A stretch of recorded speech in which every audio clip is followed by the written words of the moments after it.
강남은 사실은 다 개발된 것 같지만 네. 아직까지도 미개발지가 있습니다. 투자자는 그 미개발지를 발굴할 수 있는 시각을 키워야 된다. 그런 의미에서 아직까지 저평가가 되어 있고 잠재 가치가 높은 곳으로. 소장, 최근에 손님들 많이 오시는데 대부분 다 강남권에 투자하시길 바라잖아요. 근데 네. 강남도 사실 뭐 서초도 있고 강남구도 있고 상당히 지역이 넓은데 강남 중에서 어디를 투자하는 게 좋을까요? 강남은 사실은 다 개발된 것 같지만 네. 아직까지도 미개발지가 있습니다. 투자자는 그 미개발지를 발굴할 수 있는 시각을 키워야 된다. 그런 의미에서 아직까지 저평가가 되어 있고 잠재 가치가 높은 곳으로 양재동이나 개포동을 말씀을 드리고 싶고요. 이쪽 지역은 서울시에서 평가하기를 독보적인 잠재력을 갖고 있다. 이렇게 말씀을 드릴 수가 있겠습니다. 독보적인 잠재력이요. 표현이 상당히 이제 고급스러운데 네. 어떤 의미로 독보적인 잠재력이라고 말씀하시는 건가요?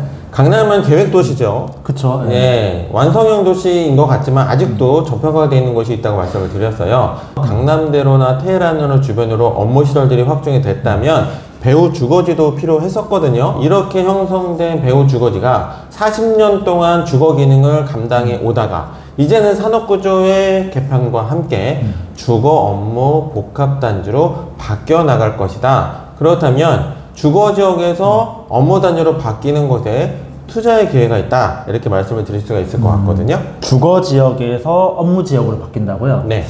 근데 그게 보통 주거지면 주거지고 업무지면 업무지고 이게 정해져 있잖아요. 네. 이게 주거지에서 업무지로 바뀌는 게 가능한 부분인가요?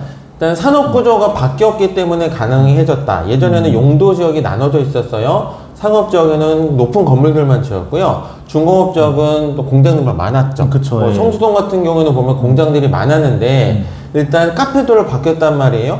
공장들은 다 어디 갔을까요? 일단 산업구조가 바뀌었다는 것은 오히려 공장에서는 내 집이 멀어야 되는데 그래서 자연스럽게 1시간에서 2시간씩 출퇴근을 할 수 있는 동선이 생길 수밖에 없었고 그래서 출퇴근 시간은 항상 차가 막혔고 그렇죠. 이제는 근데 재택근무들을 많이 하고요. IT 시대잖아요. 오히려 직장에서 내 집이 가까운 거를 더 선호하게 된단 말이에요. 그렇죠. 다 이제 요즘에 직주 근접, 직주 근접만 얘기하잖아요. 네, 그래서 40년 동안 유지가 됐던 쾌적한 주거 환경, 개포동이나 양재동을 또 꼽을 수가 있고 그래서 뒤쪽으로는 구룡산이나 대모산, 앞쪽으로는 양재천, 또 양재 시민의 숲까지 사방으로 둘러싸여 있는 풍부한 녹지를 갖고 있으니까 주거 만족도는 너무 좋은데 이 지역이 이제 주거 기능만이 아니라 이제는 주거 플러스 업무단지로 바뀔 것이라는 것이 포인트라고 말씀을 드리겠습니다. 그러면은 지금 저도 이제 개포 양재 자주 가는데 거기가 다 저층도가 다 빌라촌으로 되어 있고 뭐 개포동 같은 경우에는 저기 이제 재건축 단지들이 네. 있는데 그러면은 지금 이쪽에 다 주거 단지로 되어 있는 것이 이제 거기서 이제 업무집으로 바뀐다라는 네. 그런 이제 의미로 지금 해석하면 될까요? 네, 일단 개포동이나 양재동을 유심히 보셔야 되는 것이 40년 동안 개발이 안 돼 있었어요. 그쵸. 다른 지역은 다 개발됐는데 개발이 막혀 있었어요. 이거의 핵심적인 내용은 7층 규제가 있었습니다. 근데 이 중요한 게 7층 규제가 풀렸다는 사실이거든요. 2023년 3월 30일 날 규제가 풀리면서 왜 풀렸을까 생각을 해야 되고 풀었던 이유는 드디어 이쪽에 유일하게 단점 아파트가 없습니다. 그쵸. 예, 네. 아파트. 그런데 아파트를 지을 것이다. 그래서 규제를 풀었다. 본다면 투자는 지금 해야 됩니다. 그런 의미에서 조합원들, 소유자분들은 아파트를 짓고 싶고요. 서울시나 서초구 차원에서는 서초구나 강남구 차원에서는 이쪽을 특정 산업군을 활성화시키는 특정 개발 진흥지구로 지정을 추진하고 있습니다. 근데 보면은 지금 양재동 같은 경우에는 모아타운 추진 많이 하고 있으면서 네. 제가 알기로 이제 뭐 선정된 데도 있고 떨어진 데도 있는데 이렇게 모아타운만 계속해서 추진하다 보면은 말씀하신 뭐 업무지구로 변화되는 모습이 안 나오는 거 아닐까요?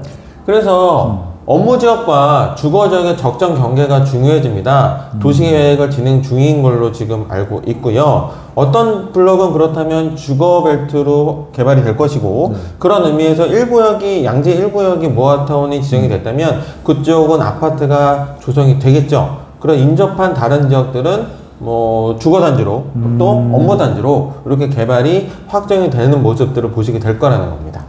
그러면은 제가 이제 막 질문 많이 받았던 것 중에서 네. 소장님께서는 개포동하고 양재동을 거의 비슷하게 이제 동일한 이제 그런 걸로 말씀을 주셨는데, 사실 다른 고객분들 시각에서는 개포동보다는 무조건 양재동 쪽으로 들어가야 된다, 이제 그렇게 생각하시는 분들 많거든요. 네. 혹시 거기에 대해 한마디 해주시자면은. 강남구하고 서초구, 이게 9대 9의 싸움으로 보자면 어디가 상급질까요? 사실 누가 우위라고 할 정도를 이걸 구분한 것 자체가 어렵죠. 무의미하지 않을까요? 어렵죠. 네. 그런데 이 개포동과 양재동만 놓고 봤을 때 예전에 신분당선이 없을 때 네. 이때는 개포동 선호도가 더 높았습니다. 실제로 가격도 강남구이기 때문에 개포동이 더 비쌌는데요. 근데 교통이 개선이 된 거예요. 아. 신분당선이 개통이 되면서 교통이 편리해지니까 네. 교통 소외 지역이었던 곳에 남과 북을 가로지르는 황금 노선으로 자리매김할 수 있는 이 신분당선이 개통이 되니까 양재동으로 수요가 더 몰리게 된 거거든요. 실제로 강남역까지 5분이면 갈 수 있는 교통 동선을 지금 가지고 있기 때문에 아주 선호도가 좋아졌죠. 이 얘기는 뭐냐면 양재동이 가격이 올랐다. 그럼 또 반대로 생각해 보면요, 강남구이기 때문에 개포동의 위상은 거의 뭐 타의 추정을 불허합니다. 결국은 강남구이기 때문에. 그런데 개포동이 더 싸졌다는 거예요. 그러면 지금 말씀하시는 건 상대적으로 이제 양재동이 뭐 신분당선이 나오면서 금액이 올라갔으니까 상대적으로 개포가 지금 저평가 받고 있다, 이 말씀하시는 거예요? 가성비가 더 좋아졌다. 네. 결국은 양재동에서 1, 2억이 오를 때 개포동도 1, 2억이 오르는 그런 포지션을 볼 수가 있다면 더 저렴한 비용을 가지고 개포동에 진입이 가능하다.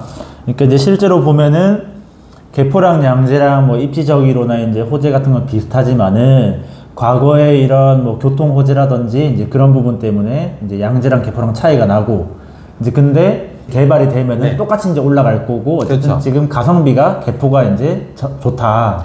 교통의 점수는 당연히 양재동에 더 점수를 줄 수가 있겠지만 뭐 계속적으로 나오는 얘기 중에서 삼호물선 사거리에 위례 과천선이 또 개통이 된다면 또 역세권이 될 수가 있는 거거든요. 지금은 없는 역사가 생기면서 또 가치평가가 또 상승할 수 있는 기회치.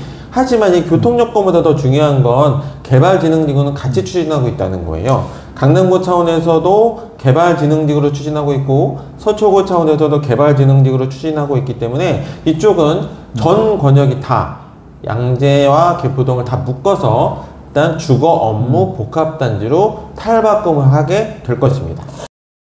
결국은 가치가 바뀌어감에 따라 또 내가 갖고 있는 뭐 물건의 가치도 같이 올라가기 때문에 역시나 양재나 개포는 지금 타이밍이 아주 중요하다, 이렇게 말씀을 드릴 수가 있을 것 같습니다.